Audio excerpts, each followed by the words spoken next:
Nah, baiklah Bapak dan Ibu sekalian yang telah hadir pada kesempatan hari ini. Terima kasih saya ucapkan. Perkenalkan, saya dari STP Sekolah Santo Bonaventura Keuskupan Agung Medan. Nah, dalam perkuliahan kami ada sedikit tugas mengenai katekese, mengenai hidup doa dalam keluarga. Nah, kiranya Bapak Ibu sudi ringankan hati untuk mengikuti ibadah kita pada malam hari ini. Untuk itu, marilah kita awali dengan lagu Tiba Waktu. Mari. Allah Bapa yang maha murah hati, yang maha bijaksana, terima kasih Tuhan atas kehadiran-Mu pada malam hari ini. Nah, baiklah Bapak Ibu sekalian, kita telah sampai pada pengalaman.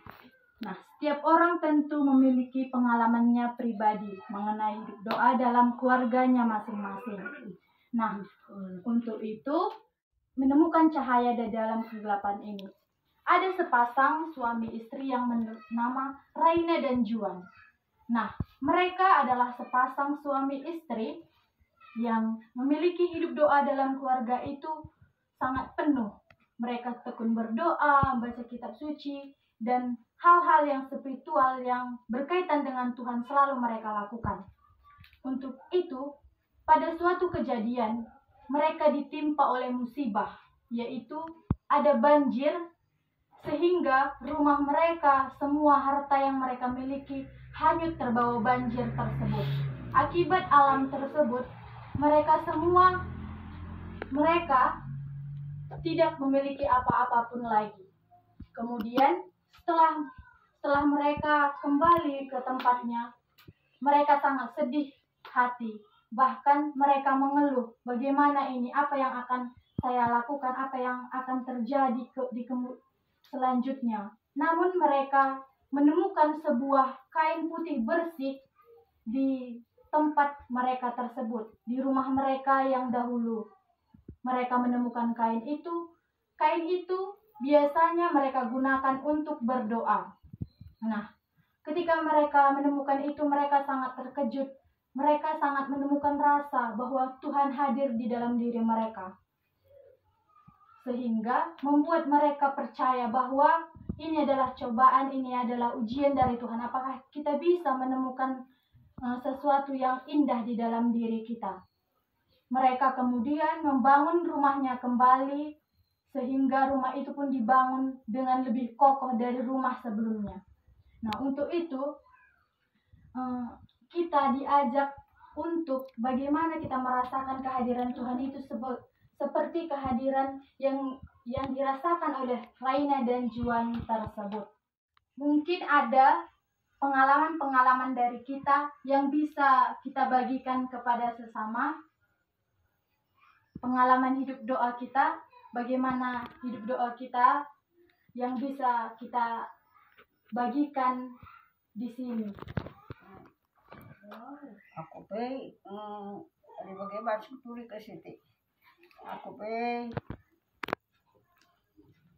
mulai marai dah sekolah kan anak marsiknya kuakam. Tapi cara tadi toto kita lalap itu mantuhan lalap sedia kerina dilancar kena kerina sampai datain penakku sampai rejamu penakku ngayak dari ko kerir jabu anakku go jumpa kampus ada naring langa jumpa kampungku ibas simbarur jabui.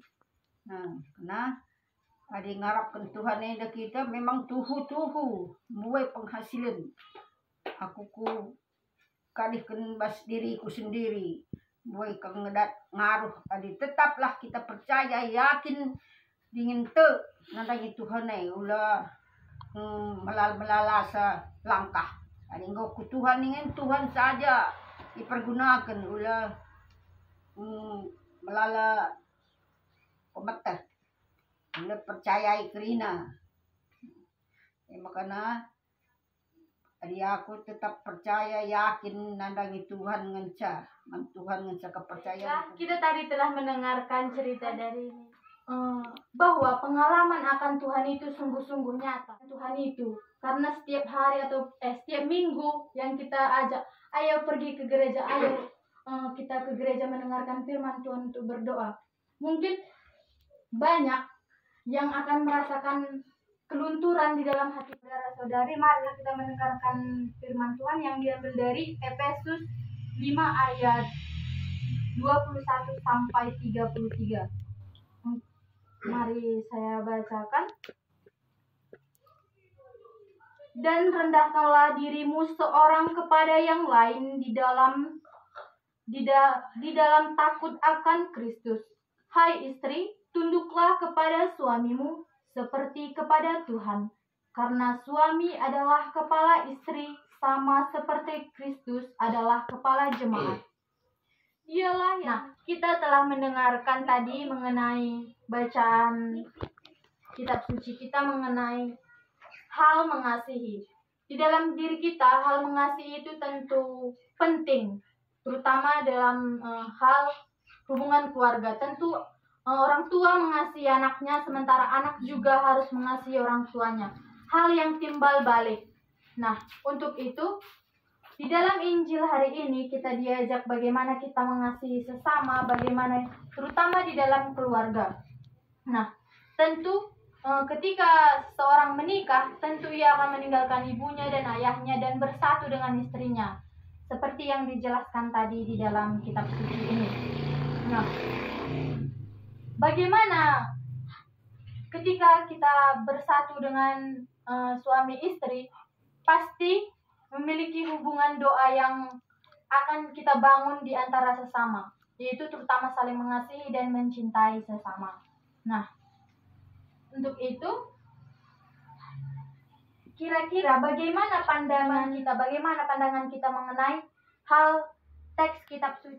Hubungan tentang keluarga dari kitab Efesus 5 ayat 21 sampai 33 adalah tentang hubungan suami dan istri. Dikatakan di dalam kitab tersebut bahwa suami itu bertugas untuk mengayomi istri, sama seperti Kristus yang bertanggung jawab atas gereja dan terhadap umat.